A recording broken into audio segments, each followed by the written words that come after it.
महाराष्ट्र नवनिर्माण सेनेच्या वर्धापन दिनानिमित्त किल्ले रायगड येथे पक्षाचे संस्थापक अध्यक्ष राज ठाकरे यांच्या हस्ते राज्यभर प्राथमिक सभासद नोंदणी मोहिमेचा शुभारंभ करण्यात आला।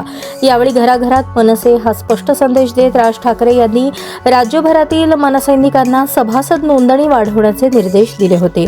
या पार्श्वभूमीवर सोलापूर जिल्ह्यातही मनसेने आक्रमक पद्धतीने मोहीम राबवली। मनसे नेते दिलीप धोत्रे आणि जिल्हाध्यक्ष विनायक महिंद्रकर यांच्या नेतृत्वाखाली शहरासह ग्रामीण भागात सभासद नोंदणीला सुरुवात करण्यात आली। विशेष म्हणजे या उपक्रमाला नागरिकांकडून उत्स्फूर्त प्रतिसाद मिळाल्याचे चित्र पाहायला मिळाले। शहरातील विविध प्रभागांसह ग्रामीण भागातही कार्यकर्त्यांनी थेट जनसंपर्क साधत नागरिकांना पक्षाच्या विचारधारेची माहिती दिली आणि सभासद नोंदणीसाठी प्रोत्साहित केले।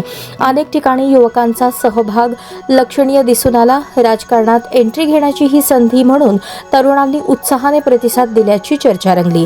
या उपक्रमावेळी मनसेचे शहराध्यक्ष जैनुद्दीन शेख, विद्यार्थी सेनेचे राज्य उपाध्यक्ष अमर कुलकर्णी, विद्यार्थी सेनेचे जिल्हाध्यक्ष अभिषेक रंपुरे, शिक्षक सेनेचे राज्य उपाध्यक्ष संतोष कुमार घोडके तसेच शिक्षक सेनेचे जिल्हाध्यक्ष प्रकाश कोळी यांच्यासह शहर व ग्रामीण भागातील पदाधिकारी आणि कार्यकर्ते मोठ्या संख्येने उपस्थित होते। एकूणच सोलापूरमध्ये मनसेची सभासद नोंदणी मोहीम फक्त औपचारिकता न राहता प्रत्यक्षात जनसंपर्क आणि संघटन बळकटीकरणाचा प्रभावी प्रयोग ठरत असल्याचे चित्र आहे। पुढील काही दिवसात ही मोहीम आणखीन वेग घेणार का, याकडे राजकीय वर्तुळाचे लक्ष लागले आहे।